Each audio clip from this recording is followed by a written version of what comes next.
নমস্কার সুপ্রিয় দর্শক, আপনারা দেখছেন আপনাদের প্রিয় চ্যানেল নীলকণ্ঠ 2 এবং সঙ্গে রয়েছি আমি বিনয়।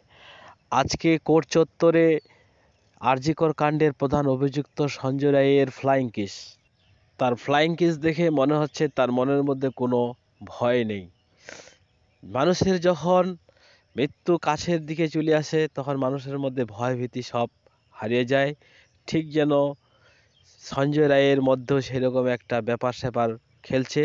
মনে হয় সঞ্জয় রায় অনেক মানসিক চাপে আছে, এরকমই মনে করছে কোর্ট মহল।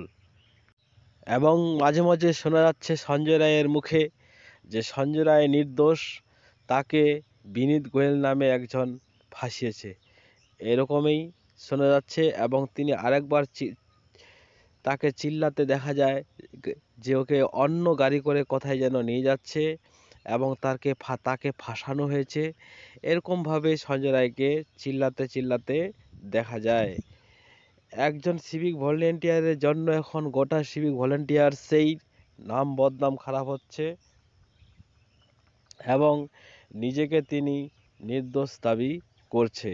যাই হোক, একদিকে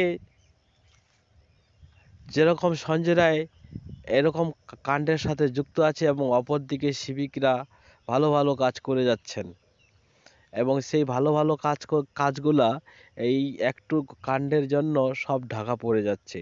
যাই হোক, মানুষ বেশিরভাগ খারাপ দিকটা দেখে ভালোটা কম দিকে।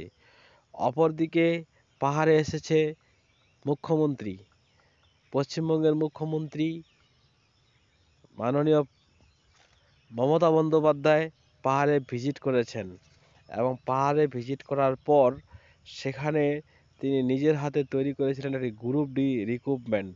সেই গ্রুপ ডি রিক্রুটমেন্টের যারা 2017-এর পরীক্ষায় বঞ্চিত মেধাবী বেকার যুবকরা নবান্নের ঢিলছোড়া দূরত্বে রাস্তায় রাত্রি যাপন করছে এবং তাদের মুখে লজ্জা লজ্জা বলে এরকম করে ধ্বনি শোনা যাচ্ছে। যাই হোক বন্ধুরা, এখন সকাল হলেই সোশ্যাল মিডিয়ায় শুধু চাকরিজীবীদের আন্দোলন এবং যারা চাকরি পেয়েছে, ক্যাজুয়াল হোক আনক্যাজুয়াল হোক, তারপর কন্ট্রাক্ট বিশেষ হোক, সবাই কিন্তু এখন চিন্তায় আছে, কেউ শান্তিতে নেই। যারা চাকরি পেয়েছে তারা কোর্ট কেস কাচারি নিয়ে ব্যস্ত এবং যাদের চাকরি হয়নি তারা আন্দোলন করতে ব্যস্ত।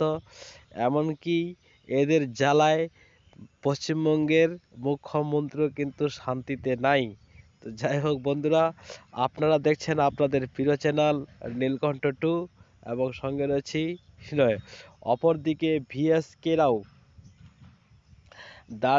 দার্জিলিং জেলার ভিএসকে সভাপতির সঙ্গে মাননীয় মুখ্যমন্ত্রীর সৌজন্য সাক্ষাৎ, সকলকে আরও ভালো করে কাজ করার নির্দেশ দিলেন এবং সেই সঙ্গে ভিএসকে সম্পর্কিত সমস্ত বিষয়টি উনি নিজেই দেখবেন বলে আশ্বাস দিয়েছেন ভিএসকে কর্মীদের।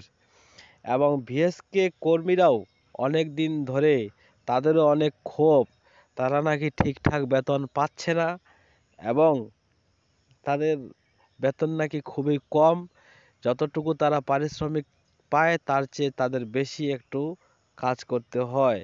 ওটাই নিয়ে এবার মুখ্যমন্ত্রী আশ্বাস দিলেন ভিএসকের সভাপতিকে যে মুখ্যমন্ত্রী নিজেই সেই বিষয়টি খতিয়ে দেখবে এবং তাদের জন্য হলেও কিছুটা ব্যবস্থা করবে। অপরদিকে অঙ্গনারী কর্মীরাও এখন পাগল হয়েছে, তাদেরকে সরকারি হিসাবে স্বীকৃতি দিতে হবে এবং সরকারি চাকরি হিসাবে তাদের স্বীকৃতি দিতে হবে। এটা নিয়ে তারাও কিন্তু আন্দোলন চালিয়ে যাচ্ছে। এখন কিন্তু পশ্চিমবঙ্গের অবস্থা বেহাল অবস্থা। এমতো অবস্থায় সিভিকরাও কিন্তু জলের মধ্যে হাবুডুবু খাচ্ছে। কি হবে না হবে বোঝা যায় না। 2024 শেষ হলে 25-এর মধ্যেই আশা করি সবারই ভালো যাবে। যাই হোক বন্ধুরা, দৈনন্দিন আপডেট পেতে আমার সঙ্গে জড়িত থাকুন। কিছু কমেন্ট থাকলে অবশ্যই বলবেন। Subscribe please.